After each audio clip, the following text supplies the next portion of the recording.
मीरा और उसके माता पिता ने हाल ही में एक छोटे से गांव में शिफ्ट किया था।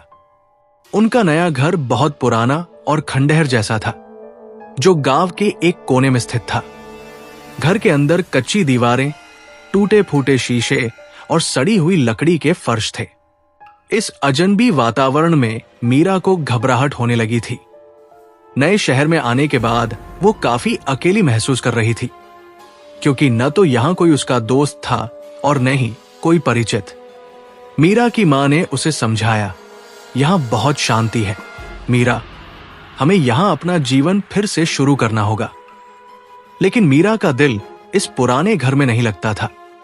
ये घर उसे अजीब लगता था। दरवाजे पर चुपचाप झूलती चिड़ियों की झंकार और हवा में मटमैली गंध ने उसे डरावना बना दिया था। एक दिन मीरा ने घर की अटारी में जाकर पुराने सामान को छानने का फैसला किया। अटारी की हवा गंदी और भूती सी थी और वहां रखी हुई पुरानी चीजों में से कुछ को तो उसने पहले कभी नहीं देखा था। अचानक उसकी नजर एक पुरानी गुड़िया पर पड़ी। वो गुड़िया कांच जैसी आंखों वाली थी और उसकी चेहरे पर एक विचित्र मुस्कान थी, जैसे वो कुछ जानती हो। मीरा ने सोचा, ये गुड़िया तो अजीब सी है, लेकिन शायद मैं इसे साफ करके अपने कमरे में रख सकती हूं। गुड़िया के चेहरे पर जो हल्की सी मुस्कान थी, वो मीरा को असहज करती थी, लेकिन उसने फिर भी उसे अपने कमरे में रख लिया। जैसे ही वो कमरे से बाहर गई, उसके मन में एक हल्का सा डर समा गया। रात को सोते वक्त उसे लगा जैसे कोई उसे घूर रहा हो। वो पलट कर देखती है, लेकिन कमरे में कोई नहीं था। गुड़िया को अपने कमरे में रखने के बाद से मीरा के साथ अजीब घटनाएं घटने लगी।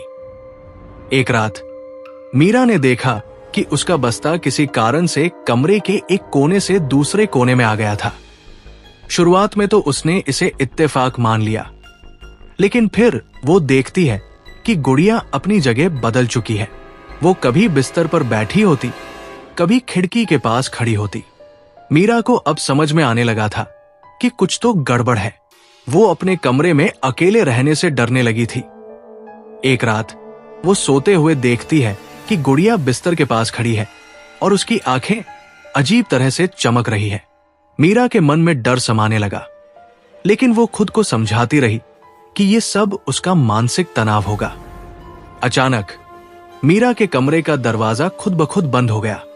वो डरी हुई थी, लेकिन समझ नहीं पा रही थी कि ये सब क्यों हो रहा है। कमरे की हवा ठंडी हो गई थी और किसी दूर से फुसफुसाने की आवाजें आ रही थी। मीरा ने सोचा कि वो सिर्फ डर के मारे भ्रमित हो रही है, लेकिन फिर से गुड़िया की स्थिति बदल गई और वो उसे और भी भयावह महसूस हुई। मीरा के मन में सवाल और डर बढ़ता जा रहा था। एक दिन उसने गांव के बुजुर्गों से गुड़िया के बारे में पूछने का फैसला किया। उसने एक पुरानी किताब में गुड़िया के बारे में कुछ अजीब बातें पढ़ी। किताब में लिखा था कि ये गुड़िया कई परिवारों के पास रही थी, लेकिन हर परिवार के साथ कुछ न कुछ बुरा हुआ था। किसी के साथ हत्या हुई तो किसी को पागलपन ने घेर लिया। गांव के लोग कहते थे कि इस गुड़िया में एक आत्मा बसी हुई है जो बदला लेने के लिए आई है। जो भी इस गुड़िया का मालिक बनता, वो किसी न किसी बड़ी दुर्घटना का शिकार हो जाता। क्या ये वही आत्मा है? मीरा के मन में सवाल उठे। उसने तय किया कि वो गुड़िया को नष्ट करेगी। गांव के बुजुर्गों से उसे ये भी पता चला कि ये गुड़िया एक हत्यारी आत्मा की थी, जिसने अपने जीवन के अंत से पहले बदला लिया था। अब वो आत्मा हर उस व्यक्ति को परेशान करती थी जो उसे अपने पास रखता। समय के साथ मीरा को महसूस होने लगा कि गुड़िया सिर्फ एक खिलौना नहीं थी, बल्कि उसमें कुछ और था। रात के समय गुड़िया कभी अपनी जगह बदलती, कभी अपनी आंखें मीरा की ओर घुमाती। एक रात मीरा सोते हुए देखती है कि गुड़िया उसके बिस्तर के पास बैठी है और उसकी आंखें अजीब तरह से चमक रही है। मीरा की धड़कन तेज हो जाती है और वो डर के मारे कांपने लगती है। गुड़िया की हरकतें अब इतनी बढ़ गई थी कि मीरा को लगा कि उसे इसे नष्ट करना ही होगा। उसने बाई मां से सुना था कि आत्मा को शांत करने के लिए कुछ विशेष अनुष्ठान होते हैं, वो अब अपनी सारी हिम्मत इकट्ठा करने का सोचती है, लेकिन उसे ये डर था कि शायद ये आत्मा उससे ज्यादा ताकतवर हो। एक रात मीरा को अजीब सपना आता है। उसे एक महिला की आवाज सुनाई देती है जो कहती है, मुझे अपनी किस्मत बदलने का मौका दो, मैं तुम्हारी मदद कर सकती हूं। महिला अपनी मौत की कहानी सुनाती है और बताती है कि वो आत्मा गुड़िया में बसी हुई है। मेरे साथ धोखा हुआ था और अब मैं बदला लेने आई हूं, वो कहती है। मीरा समझ जाती है कि ये गुड़िया सिर्फ एक खिलौना नहीं, बल्कि एक बुरी आत्मा है जो उसे अपना अगला शिकार बनाना चाहती है। मीरा अब पूरी तरह से टूट चुकी थी। गुड़िया की हरकतों और रात रात भर का डर उसे मानसिक रूप से थका चुका था। एक रात जब वो बाई मां से मिली तो उसने पूरी स्थिति के बारे में बताया। बाई मां एक बुद्धिमान और अनुभवी महिला थी जो गांव के लोगों से बहुत सम्मान पाती थी। वो जानती थी कि मीरा को किस तरह की मदद की जरूरत है। तुम्हारे घर में जो कुछ हो रहा है वो साधारण नहीं है मीरा, वो कोई साधारण गुड़िया नहीं है, बल्कि उसमें एक शक्तिशाली आत्मा बसी हुई है। अगर हमें इसे खत्म करना है तो एक विशेष अनुष्ठान करना होगा, बाई मां ने गंभीरता से कहा। मीरा ने बाई मां से गुड़िया के बारे में सारी बातें साझा की। बाई मां ने उसे समझाया कि आत्मा को शांति देने के लिए हमें उसे अपनी कहानी सुनने का अवसर देना होगा।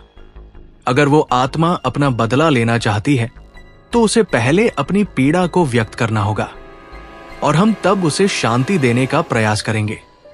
बाई मां ने मीरा को एक रात का समय दिया जब वो विशेष अनुष्ठान करेगी। तुम्हें इस दौरान एकदम शांति बनाए रखनी होगी।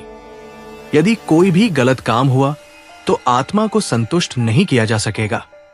आखिरकार वो रात आ ही गई। मीरा ने बाई मां से सारी तैयारियां पूरी कर ली थी।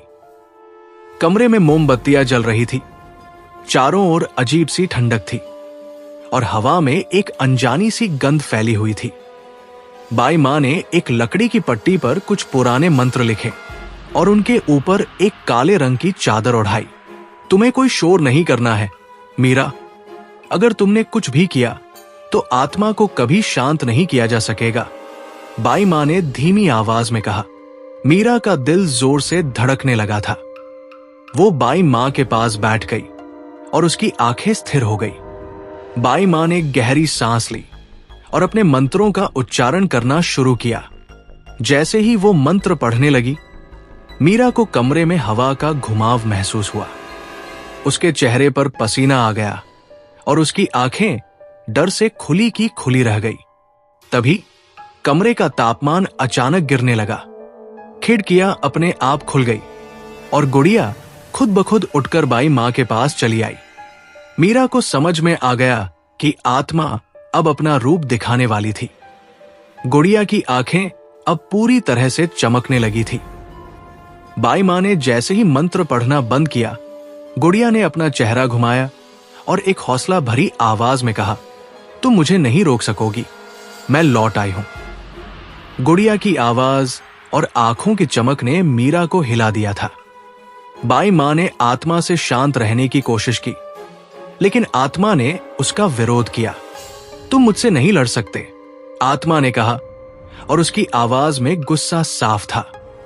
बाई मां ने मीरा को संकेत दिया कि वो पीछे हट जाए, लेकिन मीरा ने डर के बावजूद कदम नहीं उठाया। उसने निश्चय किया कि वो अब इस भूतिया ताकत से डरकर नहीं भागेगी। वो खुद अपनी लड़ाई लड़ेगी, क्योंकि ये अब सिर्फ गुड़िया या आत्मा का मुद्दा नहीं था, ये उसका और उसके परिवार का जीवन था। बाई मां ने मंत्रों का उच्चारण करना जारी रखा, लेकिन आत्मा ने अपनी शक्ति बढ़ा ली थी। कमरे की दीवारें कांपने लगी और अजीब तरह की रोशनी फैलने लगी। फिर मीरा ने तय किया कि वह अपने भीतर की ताकत को जगाएगी। उसने अपनी आंखें बंद की और मन ही मन बाई मां के मंत्रों को दोहराना शुरू कर दिया। जैसे ही वो मंत्रों को जोर से कहने लगी, गुड़िया ने अपनी आंखें घुमाई और हंसी में बदल गई। वो अब अपनी असली रूप में आ गई थी, एक महिला जिसका चेहरा जला हुआ था और उसकी आंखों में दर्द और घृणा थी। आखिरकार मीरा ने अपनी पूरी ताकत जुटाई और बाई मां के मंत्रों का उच्चारण करना शुरू किया।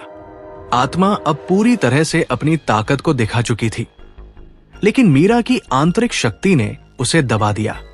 धीरे धीरे आत्मा की जोर से चीखें गुम होने लगी और वो शांत हो गई। गुड़िया की आंखें अब सामान्य हो गई और उस पर मुस्कान आ गई।